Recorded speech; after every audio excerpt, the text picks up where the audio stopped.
Beware of expenses. A small leak will sink a great ship. Benjamin Franklin. On today's episode, we're going to talk about money, cold hard cash, and 4 lessons to truly make your money work for you long term. Welcome to the Stitched for Success podcast. I'm your host, Monica Allen. I'm a wife, mom, daughter, entrepreneur, author, friend, and lifelong learner. For over 8 years, I was trapped in corporate America and dreamt of escaping. I took the leap. With just $700 and an idea, we have since grown Zeus's Closet to a multi-million-dollar business. I have employed dozens of other people along the way. The road has not been easy. I have battle wounds, bruises, and scars to prove it. And on this podcast, I share lessons learned from my failures and successes. You will also learn from other business owners who have become stitched for success as they have pursued their entrepreneurial passions. One of the things that every business needs is money. Money to start, money to operate, money to move forward, and invest in the future. When we started our business, we started with $700 and as a side hustle. So many of the things that I'm going to go over in this episode today, I have not perfected, but I have learned along the way. Some of them recent and some of them years ago. One thing's for sure, as you venture through the entrepreneurial process, owning your own business is a continual learning process. Sometimes they're hard lessons and difficult pills to swallow, and sometimes they're just little lessons that you take and note to do better next time.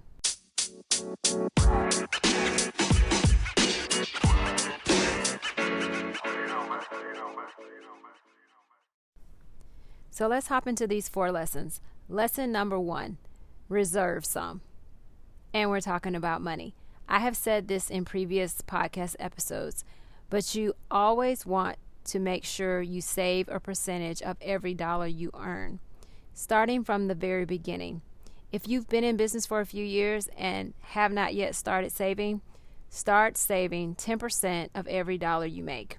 If you can do 20%, that's even better. But at minimum, save 10% so you can create your own reserves for emergencies or just simply for cash flow when you have unexpected things that come up. When we first started our business, it was very easy for us to save because it was a side hustle. We had a full-time job, so the money from our business we did not use. However, as we began to leave our full-time jobs and hire people and focus on growing the business, we did not focus on making sure that we grew the business within 90% of our revenue instead of 100%. And I strongly recommend this, as I mentioned before. Now, 2 years ago, we started doing this again, and it has saved us on multiple occasions because we had a reserve account when we needed some cash flow, and that has been a very good thing. So save the 10%. Lesson number 1. Okay, lesson number 2. You want to keep overhead low. Overhead, that is your expenses. Make sure your expenses are as low as possible. As Benjamin Franklin said it best, beware of expenses. A small leak will sink a great ship. And this is so true. This is something we actually learned the hard way. One of the biggest expenses of any business is payroll. So my first suggestion is that you hire only when it is crucial, meaning you are exhausted, you need an extra pair of hands, you cannot get it all done without someone else helping you. But keep in mind, there are other options. You can look at virtual assistants. Those are available all around the world. You can also look at freelancers, but having someone on your payroll that is reliant on you every single week or every other week is a very stressful situation if the revenue is not coming in the way you need it. So keep your overhead as low as possible. Be careful of subscription models. There's many subscription-based softwares, and before you know it, you can have 8, 9, or 10 of those. Some of them you aren't even using anymore, but they're still hitting your credit card. So you want to make sure that every 6 months you're going through your P&L, you're looking at expenses, you're making sure that it's something that you still need to actually have. So lesson number 2, keep your overhead low. And keep in mind, if you're keeping your overhead low, that gives you more money, keeps more money freed up for you to save. this is a lesson that we actually had to learn the hard way, because back when we initially moved into our commercial building and we opened our retail store, we just knew that we were going to be so busy, and we wanted to make sure that we could deliver stellar service and turn around things really quickly. So we began to actually run 3 different shifts in our production department, and we hired for these 3 shifts, but the revenue truly wasn't there to cover or sustain that. And we ended up going into debt trying to keep people on payroll when the money wasn't actually there. So again, keep your overhead as low as possible for as long as possible. I may have belabored lesson number 2 a bit, but that was a painful lesson for us to learn. And it actually leads into lesson 3, which is keep your credit balances low. And when we hired all these people that we just knew we would need, we had to use our credit lines for payroll a few times, especially during the summer when business was slower. And your credit balances, it's great to have a credit line. It's great to have 1 or 2 credit cards for your business. But if you actually take a look at the amount of interest that you're paying on your credit line or on your credit cards, that could be cash flow. So you want to keep your credit balances low. Unfortunately, with business credit, it's not the same as personal credit, where they're offering you a ton of credit cards with 0 APR for 12 months. They do have some cards like that, but it's much rare on the commercial side of things. So again, you want to keep those balances as low as possible. We had excellent business credit.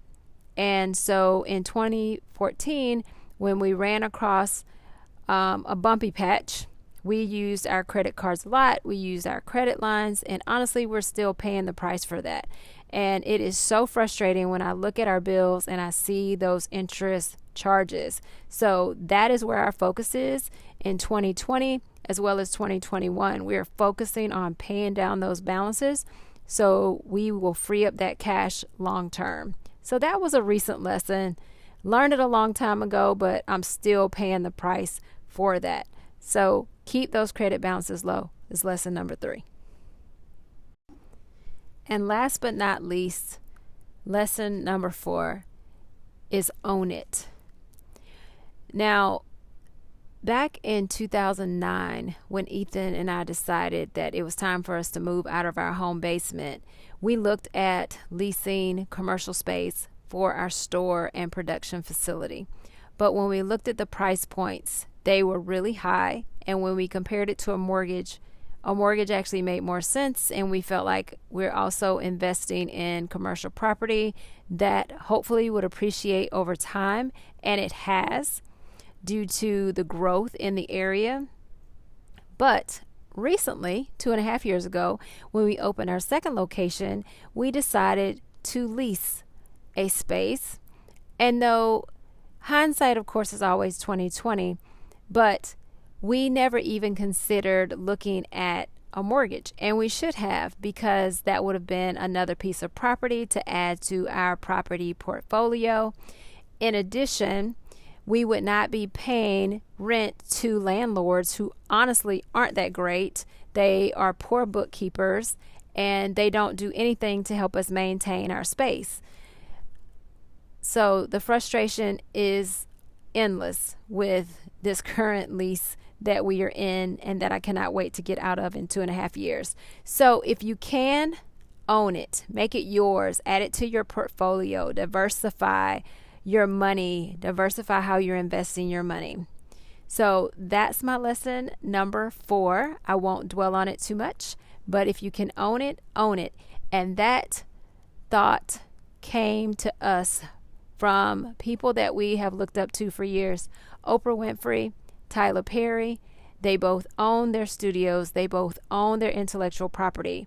So own as much of your stuff as you can. Lesson number 4. Now, I'm about to wrap up for today, But I know that some people would disagree with me on lesson number 4. I have even had a business coach of mine suggest, and this was someone that I briefly knew, but suggest that we sell our commercial space because we weren't in the property business or property management business.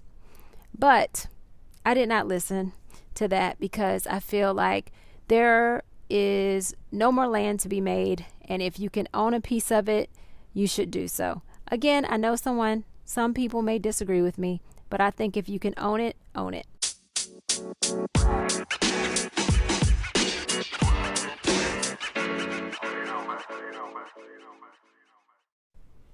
Before I let you guys go today, I want to tell you about a special offer that I am doing, and I'm very, very excited about it. I am offering a complimentary strategy session for those of you who are starting a business, or if you've been in a business for a couple of years and just want to think through or talk through some ideas.